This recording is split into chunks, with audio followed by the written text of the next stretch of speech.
Olá, meu nome é Eliana Albano, eu tenho 40 anos e vou contar um pouquinho do meu testemunho. Eu não sou aqui de São Paulo, eu sou do Paraná, nasci numa cidadezinha bem pequena e lá a forma de trabalho não é como aqui, né? É sempre na roça. E os meus pais trabalhavam na roça, então desde pequena eu já trabalhava lá também. Aos 8 anos eu já tinha essa missão de estar trabalhando na roça para ajudar os meus pais. O meu pai, ele bebia, começou socialmente, mas depois de um certo tempo, ele já se tornou um viciado. E isso atrapalhou o casamento deles. E eu convivia com tudo isso, né? Com a responsabilidade de trabalhar e conviver com pais que não tinham um casamento honrado. E vivendo tudo aquilo, eu vivia sobrecarregada, coração cheio de mágoa, de rancores, por ver os meus pais naquela situação. E a partir de um certo tempo, além do álcool, o meu pai ele se prostituiu. Ele saía com o dinheiro que recebíamos do trabalho na roça para gastar com bebidas e outras mulheres. E aquilo foi me causando um mal muito grande. E eu ficava magoada, eu ficava ressentida, cheia de rancores, não aceitava aquela situação. A minha mãe suportou tudo calada, o meu pai ele não a agredia, mas com palavras. Ele a colocava lá no chão, sendo que ele era o errado. E eu fui absorvendo tudo aquilo e o meu coração ele foi ficando rancoroso, ficando cheio de mágoas. E eu sofria muito por isso. Até que um dia minha mãe deu um basta e nós viemos aqui para São Paulo. Aqui em São Paulo, nós fomos morar na casa de um tio, que é irmão da minha mãe. Fomos morar de favor. E aí, mais uma vez, com 12 anos, eu também tive que trabalhar para ajudar a minha mãe a nos sustentar. E quando começamos a trabalhar, eu e ela, eu acabei me sentindo o quê? Uma adulta, né? Por mais que eu fosse criança ainda, porque com 12 anos eu era uma criança, eu me senti adulta, eu me senti como se eu fosse independente. E então, eu com 14 anos, eu comecei a namorar. E esse namoro não é um namoro como a vontade de Deus pede, um namoro santo. É um namoro mundano. Claro que depois eu me casei, hoje esse namorado é o meu esposo. Graças a Deus, Deus ele endireitou os caminhos que eram tortos. E por me casar tão cedo, a minha tia, que era a esposa do meu tio, ela não aceitou a gravidez. E ela nos colocou para fora. Então, mais uma vez, nós fomos morar de favor. E por meu esposo não conseguir pagar o aluguel, não conseguir pagar tudo. Eu deixei os meus estudos e mais uma vez ali, por causa dessa gravidez precoce, eu achava que ele havia casado comigo apenas por causa da gravidez e não por causa do amor. Então isso me fez me tornar insegura, ciumenta, nervosa. E nessa época, a gente foi morar com a minha sogra, a mãe do meu esposo. E lá ela já era cristã, ela já ia para a igreja e ela sempre falava: vocês estão vivendo de uma forma errada, vocês precisam se casar. E eu sempre argumentava que não era necessidade, não havia necessidade de um papel para que aquilo se tornasse real, porque praticamente a gente já era casado, nós já morávamos juntos, já tinha uma filha e eu não queria casar. E mais para frente, de acordo com tanta coisa que eu passava, ela tanto falando de Jesus pra gente, eu resolvi ir para a igreja. Só que eu não me firmei. Eu fui por ir, achando que dependia somente de Deus para mudar a minha vida. E eu entendi que não era só isso. Mais para frente eu consegui enxergar tudo isso. Eu não me firmei e o meu casamento ele estava desabando por causa das desconfianças, da insegurança, dos ciúmes. E as brigas eram constantes. Eu não respeitava o meu marido, ele também não. Nós brigávamos, muitas vezes ficávamos um mês sem se falar. E a minha filha, que era uma criança super dócil, que era uma criança super obediente, eu acabava passando tudo isso para ela. Até que um dia eu me deparei com toda aquela situação e eu pensei, eu já passei por tudo isso, né? A minha mãe passou por tudo isso, eu vi tudo, um casamento sendo destruído. E aí eu resolvi dar um basta. Eu falei: Senhor, eu não quero que essa maldição, né? Porque o mundo ele fala que é uma maldição hereditária, mas quando nós cremos no Senhor, isso é quebrado. E para mim aquilo era uma maldição. Então eu resolvi buscar a Deus. E aí eu fui para a igreja. Porque também, bem na época que eu tive o meu segundo filho, né? o meu esposo teve um acidente de trabalho e eu, por causa da licença maternidade, nos faltou o recurso. E ali foi uma situação assim, de desespero total, porque nós não tínhamos a provisão, nós não tínhamos a comunhão como marido, porque tudo foi acarretando problemas. E aí ali eu fui buscar a Deus, só que eu fui numa segunda-feira, que era da prosperidade. E aí ali o pastor, ele falava de uma forma que aquilo entrou no meu coração, e ele falava que prosperidade não era só ter o bem financeiro, prosperar era ser abençoado, era ser feliz, era ser próspero em tudo.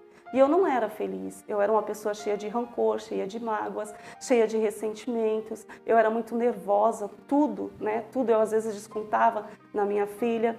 Então eu falei, Senhor, é isso que eu quero para a minha vida. Só que eu não consegui me firmar, e eu ia só nas segundas. Então a minha mãe já estava buscando por mim, minha sogra também, e ela falava, vocês só vão para buscar a bênção e não o abençoador, vocês precisam ir no domingo. E aí eu comecei a ir. E no primeiro domingo que eu fui, aquela palavra ela bateu assim de encontro comigo, porque o pastor ele falava que a gente não precisava viver só daquilo que Deus tinha para nós, porque ele tinha algo muito maior. E eu entendi o plano da salvação, que muito mais que me dar os bens materiais, Deus ele queria me salvar. Salvar o meu casamento, salvar a minha família, que tudo aquilo que aconteceu com os meus pais não se repetiria. E então, naquele domingo eu tomei a decisão, Senhor, eu vou me firmar com o Senhor. Eu não vou mais vir somente por interesse, pensando nas bênçãos que o Senhor pode me dar, mas porque eu quero mudar a minha vida, o meu eu. E aí naquele dia, eu lembro que eu não sabia orar, eu não tinha, não imaginava como falar com Deus. E eu lembro que o pastor ele sempre cantava muito uma canção que diz que se o Senhor olhasse para o meu coração, ele nada veria de bom, mas que um desejo eu tinha de ser transformada. E a partir daquele dia eu disse, Deus, transforma a minha vida, porque eu não quero que se repita aquilo que aconteceu no passado, um casamento destruído. Não, eu quero mudança e eu sei que para que tudo isso ocorra vai depender de mim. Eu preciso ser mudada, eu preciso ser transformada. E naquele dia eu lembro que o pastor estava fazendo o propósito dos frutos do Espírito. E naquele dia era como se uma voz me dissesse, você vem, mas outra dissesse, não, não venha. E eu tenho uma cunhada que nesse dia ela foi usada por Deus, porque ela pegou a folha do propósito e eu não ia pegar, porque eu falei, se eu pegar eu vou ter que vir, né? E ela jogou no meu colo. E aí eu falei, bom, agora eu vou ter que vir. E naqueles domingos eu aprendi que para ter o amor, para ter a paz, para ter a alegria, para ter os frutos que tem o Espírito de Deus, aquela pessoa que somente a pessoa que tem o Espírito de Deus, ela consegue produzir. Eu precisava de Deus mais e mais, eu precisava me achegar mais perto de Deus. E isso só era possível o quê? Indo para a igreja, ouvindo a palavra, atentando para o que Deus queria para a minha vida. E ali eu aprendi que sozinha eu jamais conseguiria. Eu precisava de Deus. E ali Deus ele foi me transformando, Deus ele foi me moldando.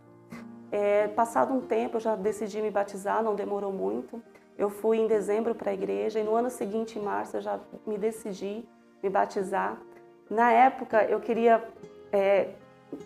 fazer o batismo sozinha, eu não queria que a família soubesse, com medo, né, das pessoas cobrarem, você agora é de Jesus, você tem que ser diferente, porque eu queria fazer um propósito com Deus. A partir de hoje, Senhor, as pessoas não vão me cobrar por causa do batismo, mas não, elas vão ver a diferença. E graças a Deus, não tem como esconder, né? Deus ele foi mudando e as pessoas foram vendo, o batismo foi publicado, não teve como, e graças a Deus, Deus ele foi transformando, Deus ele foi agindo, ele foi me moldando dia a dia. Um dia o meu pastor me chamou para estar trabalhando na escolinha. E ali eu fui e eu pensei, porque era bem no início da minha conversão, e eu uma pessoa nervosa, uma pessoa que se irritava com tudo, e eu pensava, Senhor, mas justo na escolinha? E lá eu fui, e foi um lugar onde Deus mais me moldou, porque Ele disse que para entrar no reino dos céus nós precisamos ser como as crianças. E ali eu via a simplicidade de uma criança, eu via a sinceridade de uma criança, eu via a criança não guardar mágoa, mesmo diante de situações em que ela era constrangida. E eu falei, Senhor, é assim que eu quero ser como essas crianças, para entrar no Teu reino. E ali Deus foi trabalhando. Mais para frente, o meu pastor foi usado para chamar a mim para estar fazendo a obra de Deus. E eu me lembrei de que quando eu entrei na igreja, eu falei, Senhor, um dia eu quero ter, claro que sem imaginar como seria, eu falei, Senhor, um dia eu quero ter esse poder que o pastor tem, que eu sabia, né, achava que era do pastor, mas não era Deus que colocava aquilo no coração. E eu achava que Ele tinha o poder de transformar vidas. Eu falava, Senhor, eu quero ter esse poder de um dia estar ali, falar do Senhor, falar do teu amor, falar do quanto o Senhor fez na minha vida. E ali eu comecei a fazer a obra e Deus foi cada dia me ensinando, me capacitando e me mostrando que tudo aquilo que aconteceu no passado serviu para me moldar. A Bíblia diz que tudo coopera para o nosso bem, tudo aquilo que aconteceu, a velha Eliana ficou lá no passado, a Eliana cheia de mágoas, a Eliana cheia de rancores, cheia de tristezas, cheia de decepções. Eu deixei tudo lá para trás, mas não foi de mim mesma. Claro que eu tive que tomar a decisão, mas foi porque Deus, Ele me ajudou. Ele endireitou todos os caminhos tortos. Eu hoje já não mais brigo com meu esposo. Claro, somos duas pessoas diferentes habitando no mesmo espaço. Às vezes há a opinião diferente, mas por saber que não andamos juntos se estivermos em desacordo, então um cede, o outro cede. E aí houve essa mudança, Deus restaurou o meu casamento, Deus restaurou e mudou toda a minha vida, em nome de Jesus, e tudo isso foi para a honra e glória do nome dele. Esse é o meu testemunho e eu convido você que está aí, sem esperança nenhuma, sem expectativa nenhuma de vida, achando que é o pior dos piores. Mas Deus, Ele te chama, Ele bate a sua porta. Se tão somente você ouvir a voz dEle, abrir o seu coração, entregar a sua vida para Ele. Ele diz, entrega o teu caminho ao Senhor. É somente esse o nosso passo, entregar a nossa vida na mão do Senhor. Confiar e tudo Ele mais vai fazer. Em nome de Jesus.